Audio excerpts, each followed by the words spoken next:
Hello and welcome to the Everything is Black and White podcast. Sanjay Musgrove here. Hope you're all doing well and getting ready for a huge few days when it comes to Newcastle United's season. Fulham, the visitors, on Saturday in the Premier League ahead of Arsenal's trip to St James's Park in the second leg of the League Cup semi-final.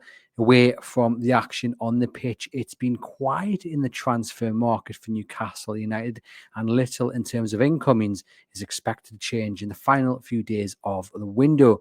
So fear not, today's video isn't about the lack of transfers at Newcastle United. Today, I'm going to look at the announcements over the Old Trafford regeneration project, what is actually happening with it, whether football fans and not just Newcastle United fans can be angry about it, and also what it might mean in the future surrounding Newcastle's own plans for St James's Park or indeed a brand new stadium.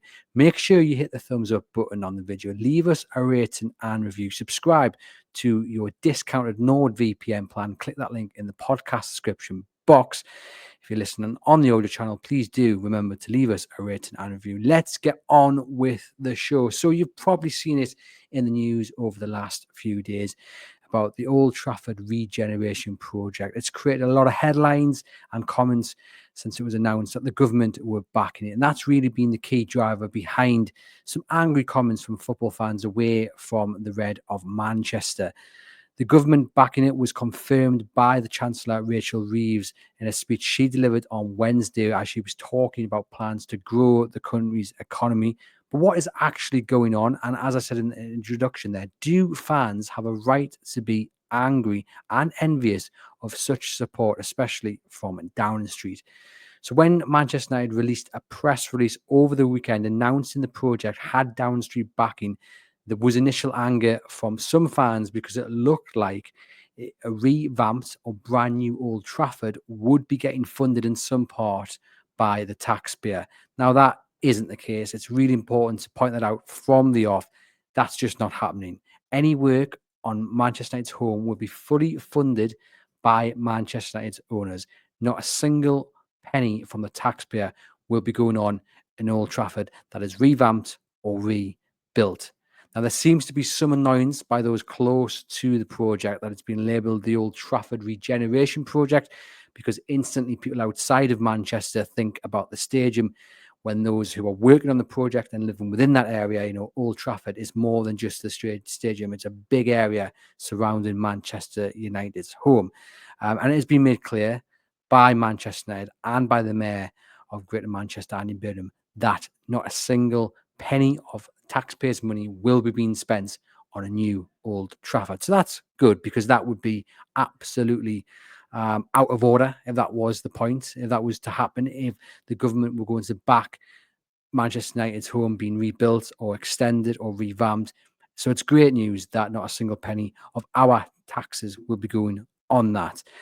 Where the government's backing appears to come in, although Rachel Reeves, the Chancellor, has been a little bit coy on this. She hasn't exactly said how she's going to back the project, other than saying she's going to back it, which isn't exactly brilliant when it comes to talking about this, when it comes to trying to understand what it means, not just for that area, but also potentially for Newcastle United in the future. It appears that the backing in some form will come from moving existing freight lines away from the site, some existing infrastructure, which will then free up that area to be developed upon. Less, I suppose there'll be no objections to planning. That's a big driver of this Labour government. They want to see more projects going ahead, so there's less red tape to jump through. And then, of course, probably some sort of funding. What that is, as I say, we're not quite sure just yet. The planning for this project is in the very early stages, and Manchester United do not yet know whether they're going to stay at Old Trafford and extend or leave. Simply, that is where they're at right now. And this is where the comparisons to Newcastle United can be drawn, because it appears Manchester United have gone early and made a big deal of plans which are not yet finalised and still to be decided, while Newcastle United have kept relatively quiet. They've not really spoken about it too much. We had Brad Miller at the Stack event a few months back talking about not stretching the elastic band too far. giving a bit of insight into the decisions that are having to be made right now in the boardroom at St James's Park. But since then, nothing's been on the record. Very few leaks elsewhere. They've been really quiet on this. I think simply because they know this is such a big decision for not just Newcastle United fans, but the city of Newcastle United, that they want to get this spot on and they want to do it right. They don't want to have it leaked out early.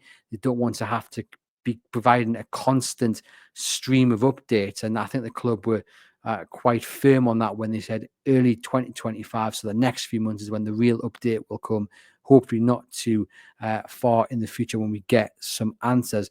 And I have to say, as a football fan, I prefer Newcastle United's approach because while Manchester United have got the government backing, and again, we don't know exactly what that will be, there's no concrete plan for Manchester United. Yes, they've done this wonderful news release. Yes, we've seen kind of what it might look like, but there's nothing concrete. And all that does is open up a vacuum. Yeah, people want information, but there's no concrete answers to give them. So it just means there's more speculation. There's more questions than there are answers. I think what Newcastle United try to do from their point of view when it comes to this, as I said, they were quite clear. This is when the next update's coming. And from that point, they have been sticking to it. Whereas Manchester United, especially with this press release over the weekend, have just opened up a massive can of worms for me. And they haven't got the answers to provide not only to their fans, but also to those who are watching this really closely and saying, well, we're there. If you're getting government help, what about our club? And what about our cities? I guess on the other hand, by moving before things are concluded, Manchester United have been able to secure this backing from the government. Let us know in the comments if you think Newcastle United should be working right now to get something similar. I guess one of the arguments for that is, or against that rather, is that if Newcastle United stays in James's Park, it's not got the same area that Old Trafford has that really needs that regeneration. If they move to another site within the city centre, again, it's likely to maybe be Leazes Park or perhaps at the Town Moor. And again, what's around there? It's quite grassy land, it's open land. There's not really those areas that need to be regenerated. But I guess in a city like Newcastle, which has been underfunded by successive governments, any government help to regenerate any area within the city is always welcome. So the project back down at Old Trafford is set to cost more than £4 billion. That's whether Manchester United stay at Old Trafford or whether they go. It's the project as a whole around the stadium is set to cost £4 billion, a little bit more, which is absolutely crazy. Government backing, even in terms of just removing the red tape to get the project kick-started, to get whether it be the 5,000 homes that they're talking about built, hotels and leisure, just removing that red tape will be a massive, massive attraction to some private investors who will see really the gates being opened and go, yep, I want to be part of that. And that's what Newcastle United could do with up here when they announce their plans. You know, is it just going to be a stadium or is it going to have things around it like a hotel and leisure complex? Remember, Freddie Shepherd and Mike Ashley both had plans for something similar. And it's just a good way to make sure that you're not just bringing in match day revenue, but you're bringing in revenue kind of throughout the week. Of course, you know, if it's a private investor, then it's not really going into the club's coffers. But just having those facilities around really makes it an attractive proposition for everybody. And look, you can't begrudge Andy Burnham, who is the mayor for Greater Manchester, for chasing this support, for securing this support. And I've spoken to the North East Mayor, Kim McGuinness, and I know she would be looking to secure something similar should the need arise when Newcastle United announce their plans. Andy Burnham is a fantastic politician for the Greater Manchester area. It is his job to secure this funding, to chase it, and to support projects which enhance the lives of those living on his patch. And he's brilliant at doing it. And hopefully, Miss McGuinness, as a North East Mayor, can have similar success up here.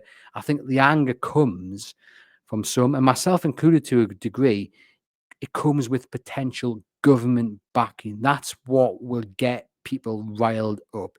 You know, if Andy Burnham wants to spend part of his devolved budget, go on. That's your prerogative. You can spend that how you see fit.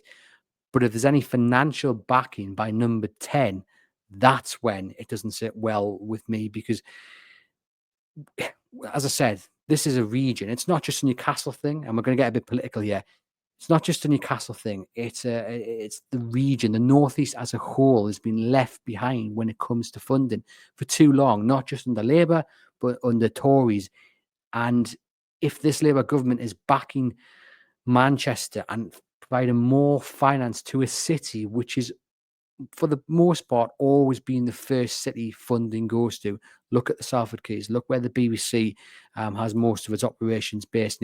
Manchester seems to always be the first city of the north that gets major investment.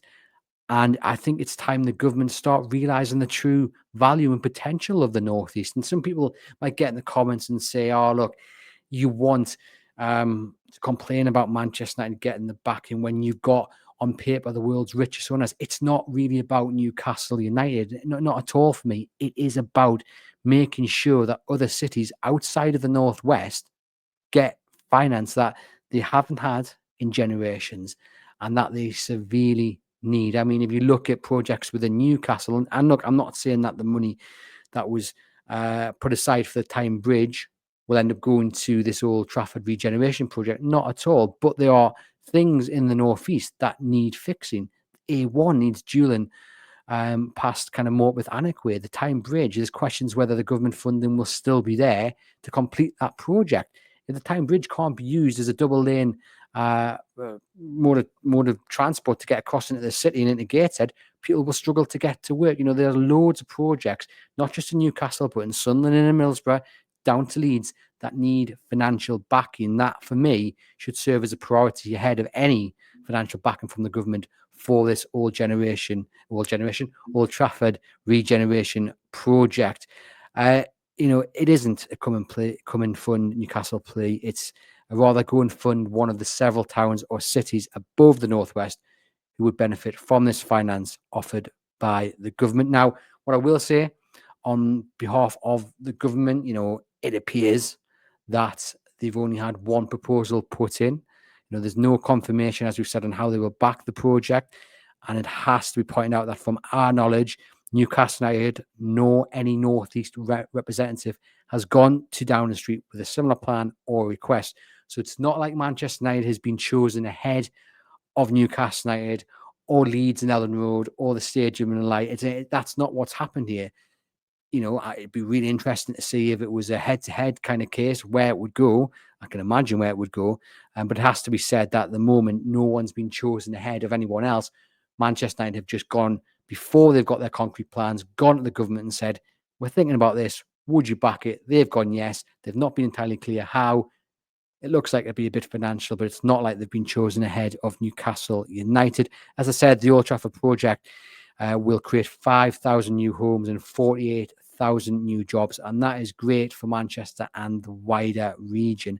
But one thing that has puzzled me when it comes to this is Andy Burnham's insistence that the whole North benefits from this project.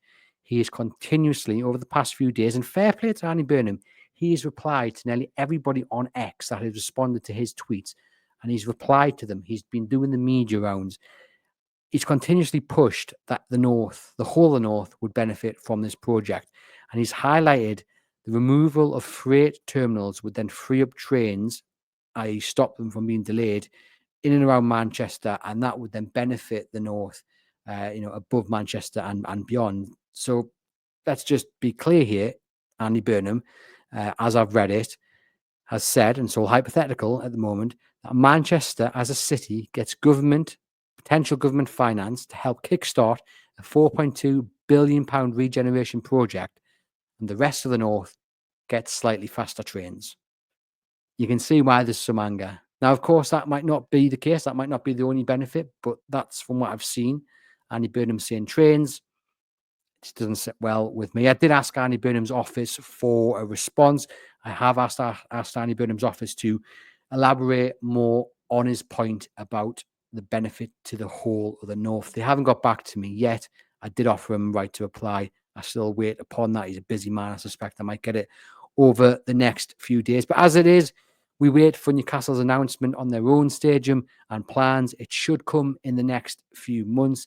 Interestingly, the news on Old Trafford will come in the summer, so they could clash. Two of the Premier League's biggest sides setting out on a journey to secure their home, old or new, for the next generation. It's certainly going to be interesting to see whether the government support offered goes further than the Reds of Manchester. Let me know what you think in the comments. Are you a little bit put out by this government backing? Of course, we all want to know more. We all want to know exactly what this backing is. Are you a little bit angry that the government haven't been clearer and how they are going to back this Old Trafford regeneration? Do you hope that Newcastle United, that the North East Mayor can secure similar backing, similar funding, if that is going to come to Andy Burnham and the Old Trafford project? Is that what you would like to see? Or do you just not care? I think we've seen kind of many different reactions to this. There was a a petition launched. I think sadly the gentleman who launched it maybe didn't read the press release fully. It's okay, we all skim over things. It was based, that petition, on stopping any taxpayers' money from funding Old Trafford. Again, that's not going to happen. The stadium is going to be paid fully by the owners of Manchester United. But let me know what you think. You look at the Manchester City side of things, and Andy Burnham has put this across, that actually that all started with taxpayers' money when it came to funding that stadium for the Commonwealth Games. Then Man City took it over and they've regenerated the area. But all that money has come since then from their owners. And look, if Newcastle United wanted to do something similar and wanted to bypass government support, they can do. They've got the money to do so, and it would be a huge benefit. It's just whether they can get some similar support as it appears Manchester United have managed to secure. It's going to be very interesting going forward. It's certainly not a topic that is going to go away because there's so much interest, not just in this Old Trafford regeneration project, but of course, from our point of view, St James's Park, and that is the big talking point. And even though the club have said early 2025, every single day questions are being asked whether they're going to stay at St James's Park, are they going to expand it, what to, 65 maybe? I mean, Old Trafford, there's whispers of a brand new stadium costing £2 billion, looking at a 100,000 seater stadium. That would blow Newcastle's extended stadium out of the water. Or do you want to see Newcastle United move and go to a brand new site? And if you look at what Saudi Arabia is doing for the World Cup in a few years' time, look at the stadiums they're building. You can rest assured that if Newcastle United move from their current home, which is just over the window, through the wall there from my studio, it will be state of the art. It will be one of the finest stadiums we've ever seen in the Premier League. Let us know what you want to see happen with the future of St James's Park. This won't be the last video we do on it because I say it is a big, big talking point. But I just wanted to come on and just talk about that news, about the Old Trafford regeneration project and what it might mean for Newcastle United. Hopefully, once Newcastle United come to their conclusion, if there is scope to regenerate areas around St James's Park or around a new site, whether that just be maybe regenerating a bit of Leazes Park, maybe that'll be taking the old site at St James's Park, if indeed Newcastle move into Leazes Park, and getting funding to turn that into something special and not just leave it as grassline. Or could that be new homes, a community centre, something? Could that be where government backing comes in? And even if government backing means just avoiding a long process when it comes to planning applications, that will probably be welcomed by Newcastle United. Lots to talk about, lots of speculation, lots of questions, very few answers at the moment. But get into the comments. Let me know your thoughts on everything I've spoken about today. It's been a pleasure as always. Hit thumbs up, hit subscribe, share the podcast. Look out tomorrow for the view from the opposition as Newcastle United welcome Fulham to St James's Park on Saturday. Big few days coming up for the Magpies. Hopefully 3 points against Fulham ahead of the League Cup semi-final against Arsenal. As I say, it's been an absolute pleasure. I'll see you guys tomorrow.